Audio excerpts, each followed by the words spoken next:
Baik, kita lanjutkan untuk materi yang kedua, yaitu bagaimana cara menghitung dosis tetes infus.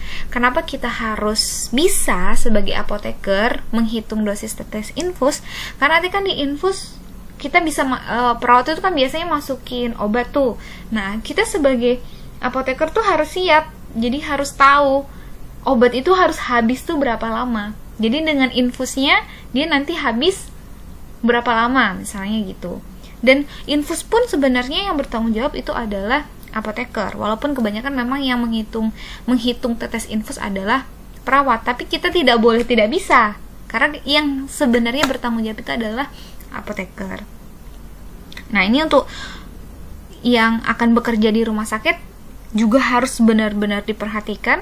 Jadi jangan sampai besok kalian misalkan praktek di rumah sakit, di saat profesi ternyata diminta untuk menghitung dosis tetes per menit infus, ternyata tidak bisa. Nah, itu berarti kan itu sangat fatal gitu ya. Oke. Jadi menghitung dosis tetes infus itu sering digunakan dalam pemasangan infus. Itu adalah biasanya GTT. Biasanya GTT itu maksudnya makro tetes. Jadi GTT, atau kan kalian biasa bahasa Latinnya guta itu artinya tetes. Terus kalau MGTT, jadi nanti kalau misalnya kalian di rumah sakit pakai apa GTT, MGTT, nah itu berarti kalau MGTT itu adalah makro tetes. Kemudian jumlah tetesan itu banyaknya tetesan dalam 1 menit. Pokoknya jumlah atau banyak tetesan dalam waktu, bisa per jam, bisa dalam 1 jam, bisa dalam 1 menit, bisa dalam 1 detik gitu. Oke, lanjut. Ini rumus tetap dalam tetesan infus. Jadi kalau 1 GTT atau 1 tetes itu sama dengan 3 MGTT. Ya. Jadi 1 GTT sama dengan 3 MGTT. Kalau 1 mili sama dengan 20 GTT. Ya. Nah, kalau 1 mili sama dengan 60 MGTT. Karena di sini 1 GTT-nya 3, berarti ini kan tinggal dikali 3 ya. 20 dikali 3 berarti 60 MGTT. Jadi 1 mili itu 20 GTT, sedangkan kalau MGTT itu 1 milinya adalah 60 MGTT. Nah, 1 kolf atau 1 labu itu sama dengan 500 mili. Jadi nanti kalau ada istilah 1 kolf, kalian apa tuh gitu? Itu maksudnya adalah 1 labu atau 500 mili. Kemudian MGTT per menit itu adalah mili per jam. Mili. Karena satuan MGTT itu mili. Ini kan? Tuh. 60 GTT 1 mili per jam. Oke. Nah, jadi untuk konversi dari GTT ke MGTT dikali 3, seperti yang saya sudah jelaskan ke sini, dikali 3. Nah, sedangkan kebalikannya kalau misalkan MGTT ke GTT berarti kan dibagi 3. Nah, sama 1 kolf itu kan 500 mili per 24 jam. Ya kan? Sedangkan 1 mili itu 20 tetes. Ya kan? Berarti untuk per menitnya itu nanti jadi 7 GTT gitu. Jadi 500 mili itu sama dengan per menitnya itu adalah 7 tetes. Nanti caranya itu 500 dikali faktornya ini 20 dibagi 24 dikali 60 itu 7 tetes. Kurang sih 7 tetes, tapi sekitar 0,69 sekian. 6,9 sekian itu hasilnya. Nanti kalian tahu kok bisa kayak gitu, Bu, rumusnya. Nanti kalian tahu setelah ini ya. Oke. Nah, ini untuk yang MGTT sama nanti dengan faktor tetesnya itu adalah 60.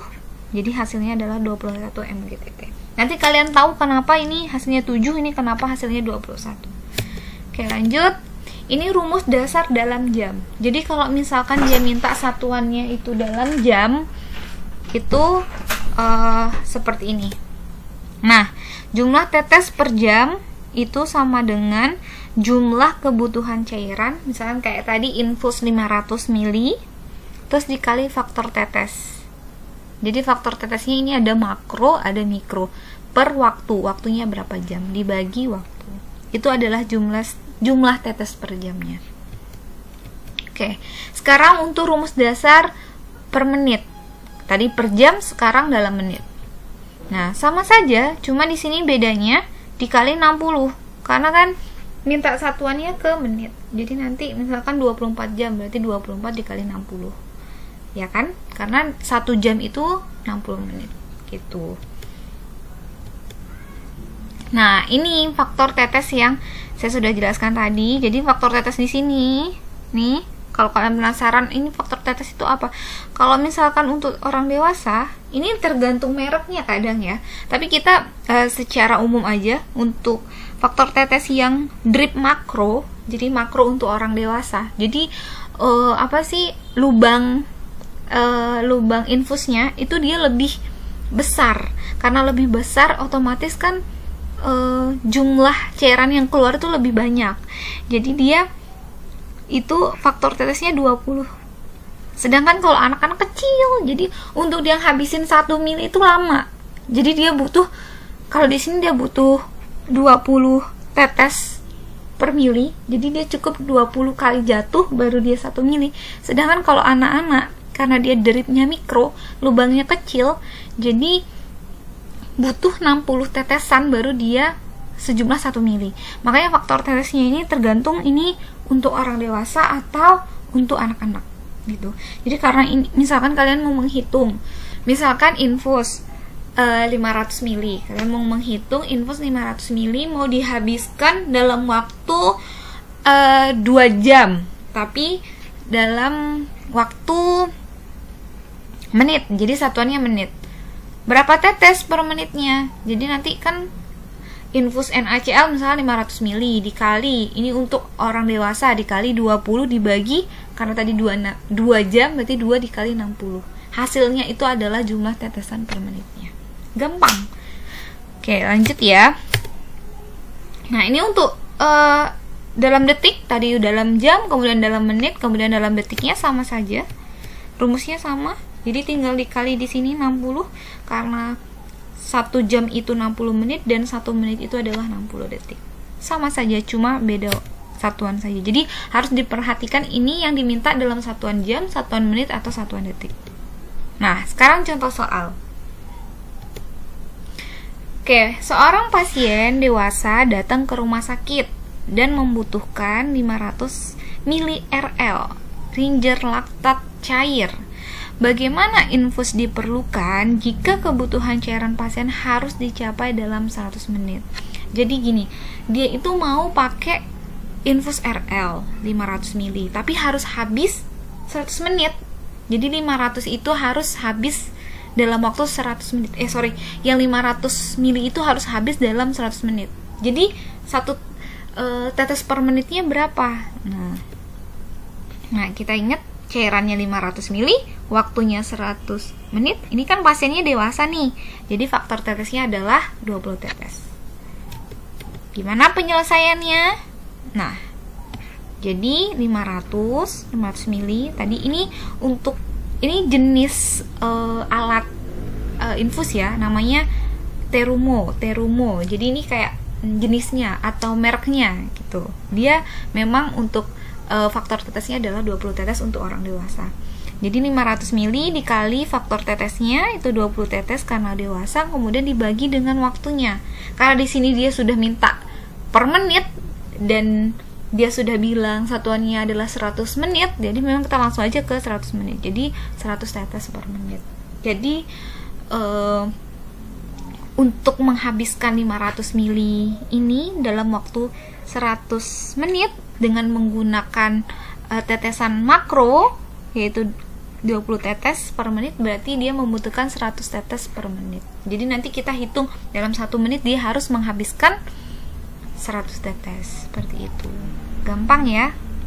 Nah, dengan demikian pasien ini memerlukan infus 100 tetes per menit untuk 500 ml cairan dalam 100 menit menggunakan Infuset Terumo. Jadi ini merek Infuset ya. Oke, lanjut contoh soal lagi. Seorang pasien anak datang ke rumah sakit dan membutuhkan 100 ml cair. Sama kayak tadi, cuma bedanya ini adalah seorang pasien anak. Bagaimana infus diperlukan jika kebutuhan cairan pasien harus dicapai dalam 2 jam?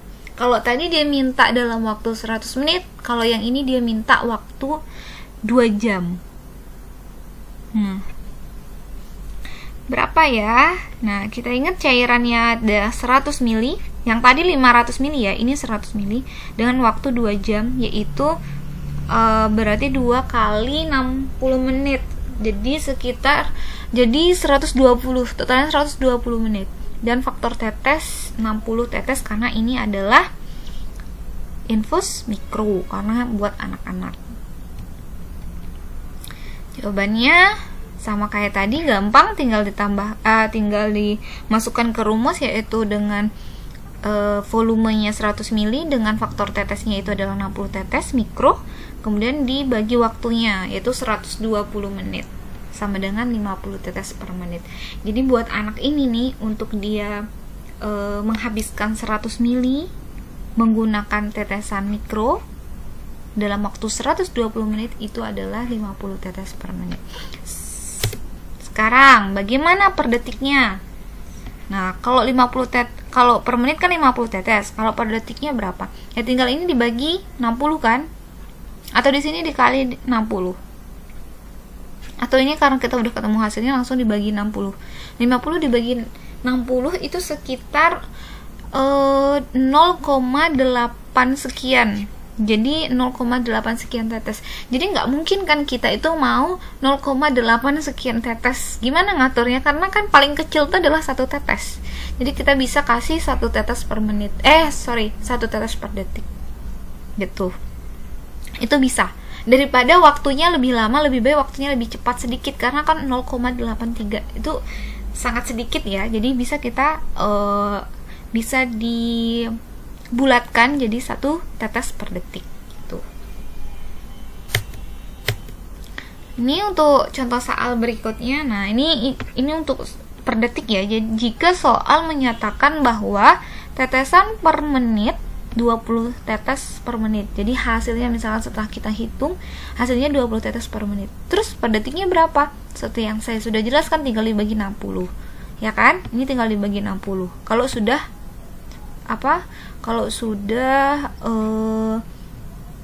satuannya menit. Nah, kecuali kalau di sini satuannya jam, beda lagi. Ini satuannya menit, tinggal dikali 60.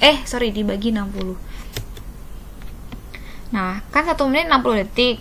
Jadi jika 21 tetes dalam waktu 60 detik, maka hitungan per detiknya adalah 21 bagi 60. Seperti yang saya sudah jelaskan, 21 dibagi 60 sama 0,35 tetes per detik. Nah, saya sudah jelaskan tadi, kalau 0,35 tetes per detik itu sulit kan? Gimana mau kita ngatur 0,35 tetes itu nggak mungkin. Jadi paling kecil itu adalah 1 tetes. Nah, jadi kita harus balik. Ya udah, karena ini nggak bisa dibulatkan, karena di bawah 5 juga kan terlalu jauh kalau kita bulatkan ke 1 tetes. Jadi kita balik ke pertanyaannya, berapa mili yang berapa detik kita butuhkan untuk menghabiskan satu. Nah, jadi kita balik ya, ini 60 detik itu waktunya, 21 itu tetesannya. Jadi membutuhkan 2,857 detik untuk menghabiskan 1 tetes. Nah, berarti kita bulatkan saja jadi 3 detik. Jadi artinya dalam waktu 3 detik itu ada 1 tetes. Jadi setiap tetesan pertama itu dia butuh 3 detik. Tetesan kedua 3 detik lagi. Tetesan ketiga 3 detik lagi gitu. Jadi bukan 1 tetes per detik, tapi tiap 3 detik itu baru 1 tetes gitu. Paham ya? Baik, sudah selesai untuk materi kita minggu ini. Semoga bermanfaat. Sekian dari saya. Wassalamualaikum warahmatullahi wabarakatuh.